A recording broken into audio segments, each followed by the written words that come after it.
So to all of you who are disappointed by my Alien vs. Predator review, if though for no other reason I did not spend the entire review trashing the movie, do not fret, we still have Aliens vs. Predator Requiem to get through.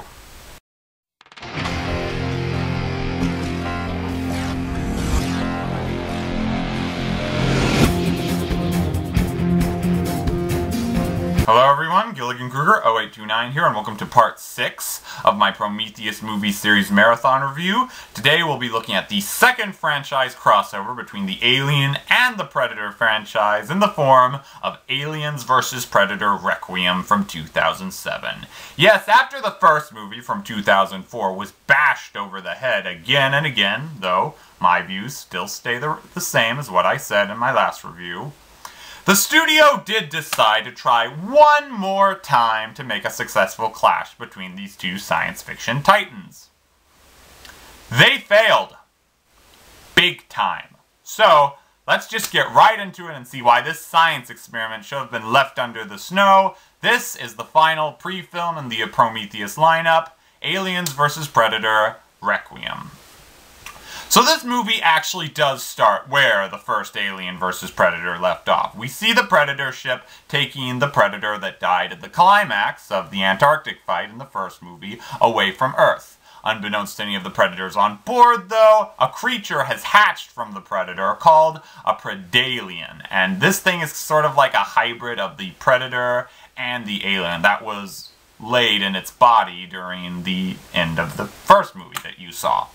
And this thing is dangerous. It quickly wipes out all the Predators on board and causes the spaceship to crash into a Colorado town. Now, I was pretty sure that the spaceship was away from Earth at the end of the last movie, but if I put out all the plot holes, we'll be here all day, so let's not do that. Anyway, the Predalien also manages to escape the spaceship and start wreaking havoc on people through the forest and through the town. But this managed to alert a predator back on its own homeworld that comes to hunt down the alien. And the rest of the movie is pretty much that in the background while we're faced with human dilemmas through the rest of the movie. Now, with the exception of the last part of that plot synopsis, I know what you're probably thinking in this. You might be saying to yourself, oh, that sounds like a pretty badass storyline. They could have a lot of fun with this and do a lot of cool stuff, right? Wrong! They never take advantage of the storyline in this movie. In fact, I don't even think they tried to do anything with it. I think someone just slapped it on some paper and gave it over to the producers. It's doing the exact same issue that Alien vs. Predator, the first one, had. That really disappointed me. But unlike the first Alien vs. Predator movie, which kind of decided to go for the stupid sort of funnest theme that would make you get invested in it, this movie takes itself way too seriously. Yes, that's right, because we all know a clash between two of sci-fi's greatest monsters is going to dominate at the Academy Awards, isn't it? And, okay, sorry, I'm having one of my moments again, but as you can probably guess, this is the other film in the franchise that I really don't like. There's a lot of problems with it. And the story, there are parts where it doesn't even make sense. Like, there's one scene where the Predator is chasing the aliens through the sewers. They burst out through an intersection and just run off, and you can see people in the distance just going on with their everyday lives like, oh, alien monsters, better get over to my appointment. And it makes no sense. No police are called in, no nothing. I don't see anything in that scene. But, I'm going to be completely honest, I could forgive the movie if that was the only problem with it. And that's not even the biggest one. One of the biggest issues in this movie is the way the characters are handled. I was not invested in any of them. They're either rip-offs of the characters we've already seen, which we'll get to later on, or they're just assholes. The only character I kind of remember getting interested in was the little girl, and that was because she was a somewhat decent actress, of course, and I could get the sense that she was in peril. But the rest of this, It feels like the whole Alien versus Predator scene and theme was held back in this one for human drama. In fact, it doesn't even feel like Alien versus Predator. It feels like Alien and Predator in High School Musical at some points. And yes, the actual thing is dumber than you probably are imagining it to be. I mean, could you imagine if they did that with some other horror franchise? Like, what if Friday the 13th met up with High School Musical themes? How do you think that would turn out?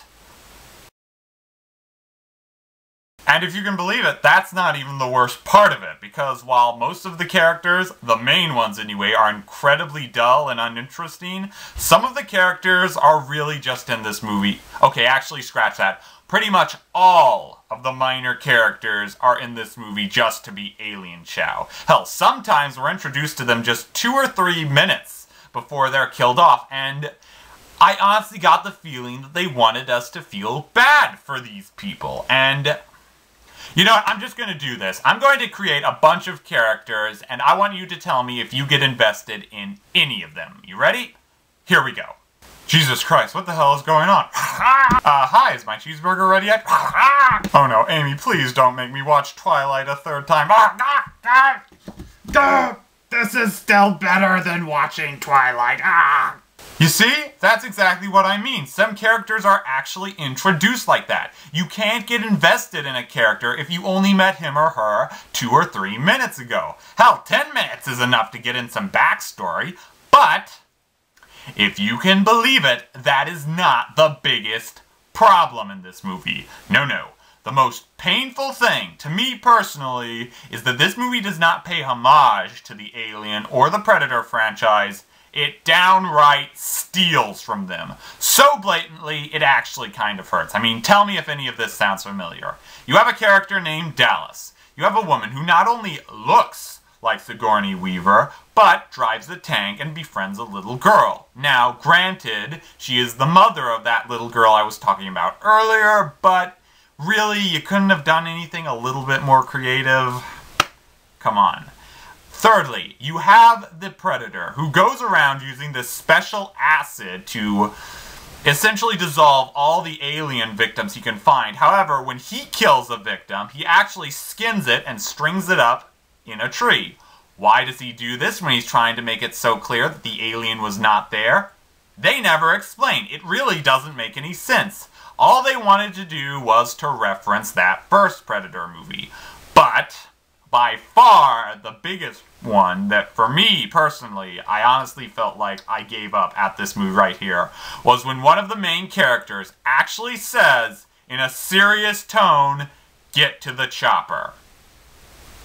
I'm not even kidding. He actually steals that line from Predator in the exact sort of tone, and that was the point where I really gave up with this movie. It was kind of like the whole Devastator Balls thing from Transformers 2. There's a lot of crap leading up to it, but that's where I draw the line.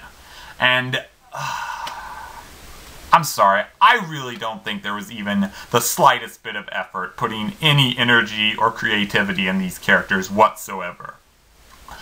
But look, I've bitched about it practically this entire review. I told you I would. Is there anything about this movie that is redeemable? Well, I'll be completely honest. Some of the comedy worked for me, though, as you can guess, it wasn't intentional. Mainly because some of the things the characters said sounded so stupid that I actually couldn't stop laughing. Like, there was one character towards the last third of the movie that actually says the line in a serious tone of voice, "The government does not lie to people." Yeah, I'm not kidding. That line is in this movie. I think I could actually sense the actress knowing that that line was horrible. I haven't heard a line that stupid since Arnold Schwarzenegger said what killed the dinosaurs in Batman and Robin. So, yeah, I guess it got kind of a good laugh from me, but other than that, there is one thing that was really cool about this movie, and that was the Pred-Alien, the whole Predator-Alien combination that I talked about earlier. That thing was actually kind of creepy. I loved the design. I loved the idea of crossing the Predator with the alien, and it leads to some pretty dark imagery. Like there's one scene where it attacks a maternity ward and lays eggs in some of the pregnant mothers, which that's pretty screwed up, but it's actually kind of cool, I thought. So that was interesting. Why couldn't the movie have been about that thing? Why did we have to put in so much drama? Yeah, I mean, those two things I mentioned are good, but they don't save the movie. They don't even come close. Okay, you know what, I'm just gonna wrap this review up. Did Alien vs. Predator Requiem help the franchise at all? No. No, it didn't. This is a sloppy movie with boring characters and a story that never decides to take any risks. Again, maybe if this was handled by someone who knew this was supposed to be a fun, shoot-'em-up sci-fi bash, it could have been a decent direct-to-DVD sequel, but the fact that it takes itself seriously, that kills all hope of that. And I'll admit, I don't hate this one nearly as much as Alien Resurrection, but it's pretty damn close. It's very close. This is one of the weakest points in the franchise, and I now have no trouble seeing why this movie was bashed even more than its predecessor. So, a 1.5 out of 5 for Aliens vs. Predator Requiem. You can find all my movie reviews on my YouTube channel. If you have a movie you'd like me to review, comment on this video or on my channel. Subscribe if you would like, and until next time, peace!